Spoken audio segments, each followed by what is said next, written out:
Christmas Eve, huh? This is the jungle. Oh shit, they're clear. 5 days of work. Burning and clearing. This here, 5 days. Clear this lot and put cables in. This is the baby supply, the one that does the pumps. This is the 5 amp. They've just been restringing cables here because they're all broken, all over the place. Put new poles in. 1, 2, 3, 4, 5, 6, 7, about 10 new poles. One good thing, the teak trees are coming from. So we've strung about 15 amp supply across there now to the house. So she can use that for the sewing machines and things. And it also runs up across there to that tall pole. And that takes it down over the back to the pumps. And then this is where it comes in, which is still a bit of a mess. It needs the poles redigging.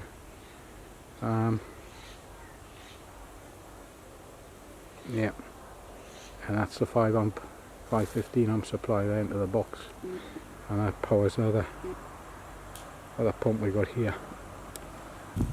This is coffee. I had a few cups of coffee out of it as well, actually.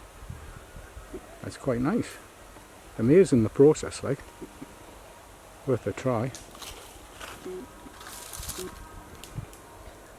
So that's the cables across the house there. The mangoes. This is what I've been clearing. Cutting down the dead wood, and Jesus, there's tons of it. Absolute tons of it. All this is having to be burned. And I've got all that lot at the back to go through. This is some of the damage from the storm. I've been lucky that tree there didn't come down into all the cables, like this is a big one. But luckily it didn't. But it's going to fall one day, that's for sure. Just clearing all this out. This is the broken concrete poles. These were they came down in a storm. I'm replacing them with some teak. Putting some new cables in. All this shit here has to go through. Absolutely tons of it, as far as you can see. 32,000 square meters of mess. That's not all as bad as this. Some places are worse. Some's not quite as bad. But there's a fair bit to do, like. And it's heavy going. And this lot's been sprayed with weed killer twice. And it's still not dead. This is a special, unique to my place. 4-phase electricity. Where would you get anything like that? Huh? 4-phase.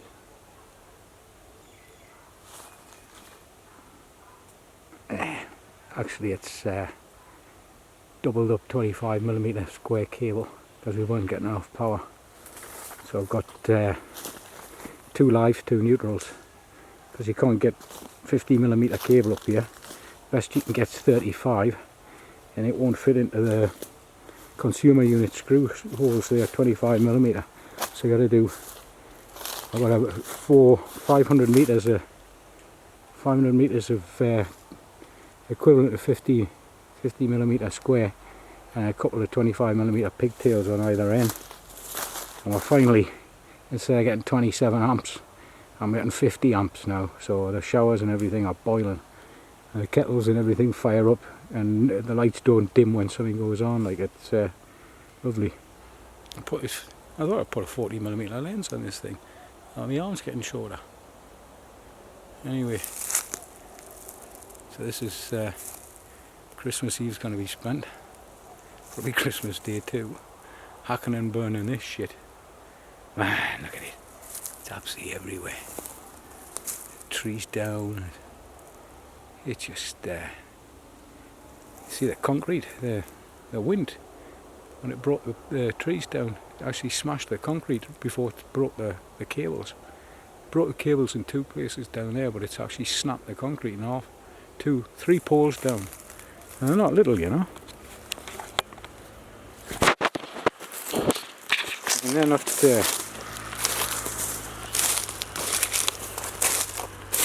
it's not Mickey Mouse concrete like that. It's quite big stuff. So that's the new poles in again, and the teak's coming useful for something anyway. And they go up, it goes up to the supply over there. There's one more pole still down, but that goes up to the main road. That's through the last of the debris over there. That's the main supply. So oh, there's lots to clear out and burn. So yeah, great fun. But I'm getting there. Yeah, at least I've got the electric now. I've got actual amount of current coming through, which we weren't getting before. So and some teak out, make some more electric poles from this sort, like, because they never come in wrong. And here's where most of it ends up. Some of these, they look like teak, but they're not. They grow in with the teak, but they're not teak trees. I'm not quite sure what they are, but they're a softwood. And for years they look like teak until they start to get up. And you feel the leaves, and the leaves are smooth. The teak's like sandpaper. So you find these things out, and they grow like teak to start with the big leaves and everything, and they fool you. But you got to cut them down, and that's what's happening with these. So they're going on a fire, and all this lot's been cleared. So it's not bad. There's a fair bit of work, like. But it's starting. You couldn't walk in here before, like, it was wick with snakes and God knows what. But now getting there. I get some kind of, say, the useful logs. Some of these big poles here that can cut down. You can make window frames and doors and stuff like that. Well, they're pretty good. Here's the other problem you get, you see. Bloak. Termites. Destroy everything. They're going to be up here. This is termites inside here.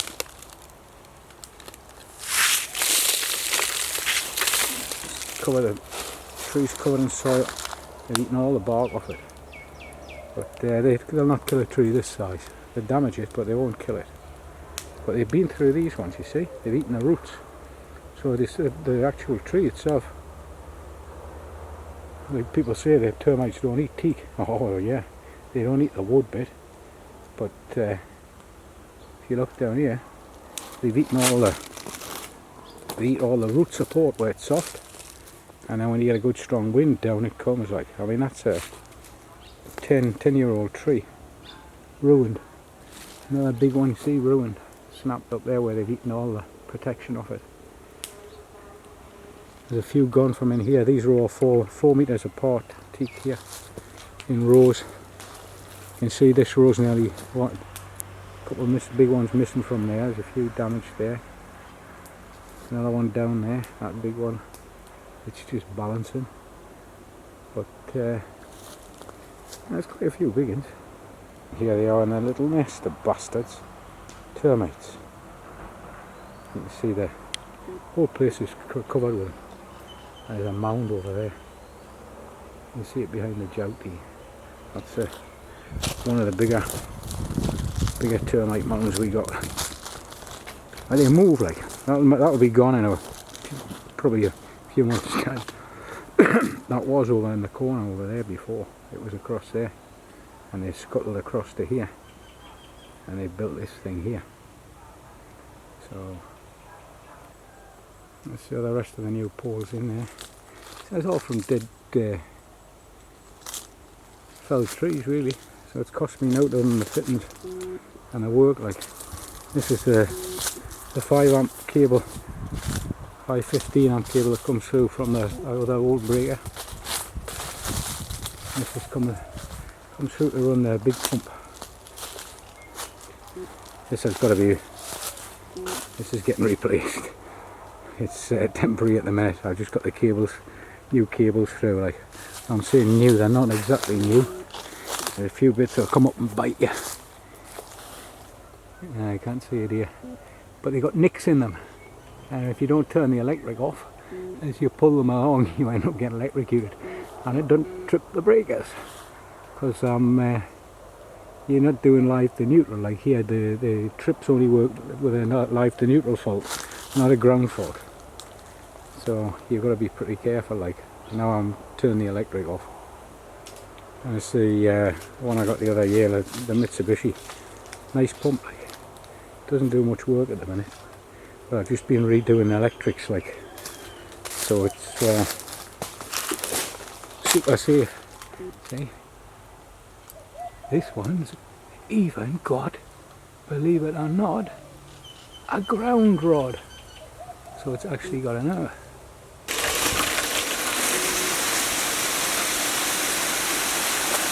That's on about half watt. Nice pump. Very powerful. But it's doing the groundwater and that feed off there. I just cleared the electrics out of that old box and put some decent cable in. Put a decent breaker in and a 15 amp strip and a ground line, so trying to get it straight. So marking out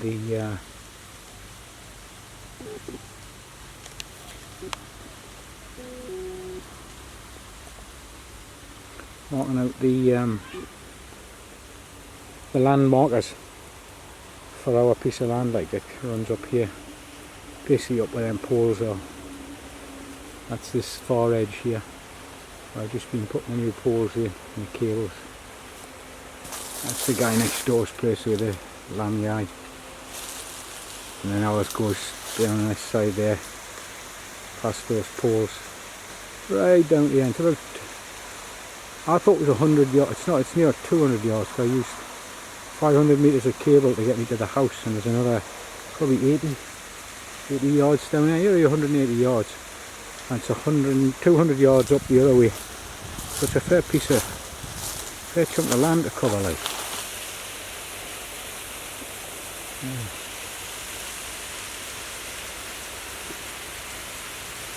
So I'll go and get on burning this shit for Christmas.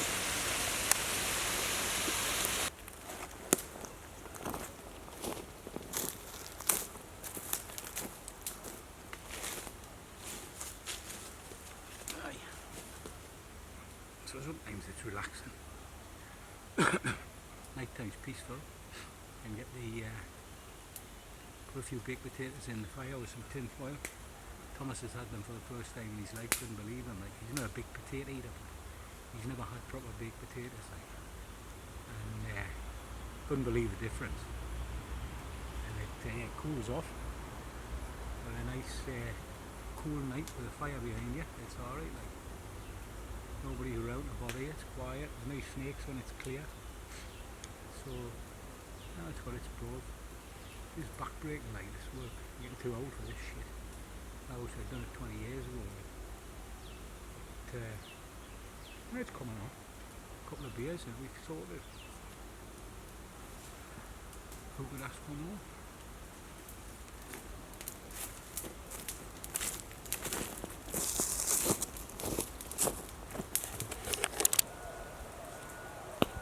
You know, when you look at it, kind of thought to myself, it's like a jungle in here. It makes me wonder how I keep from going under. It's like a jungle in here.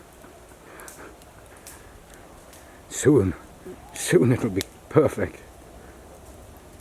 Until it's neglected for another 10 years. Oh, lovely. Oh, white cat. The bastard. Queen bastard. Wait, white cat.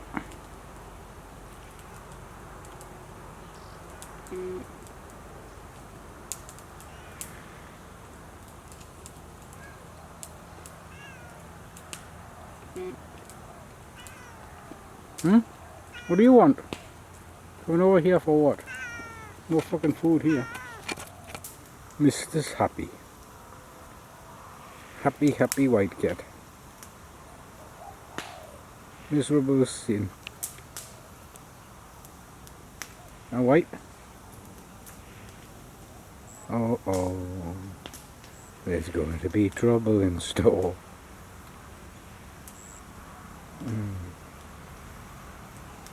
Go back home, white cat. You're nothing but a pest. And we'll be fighting. Huh?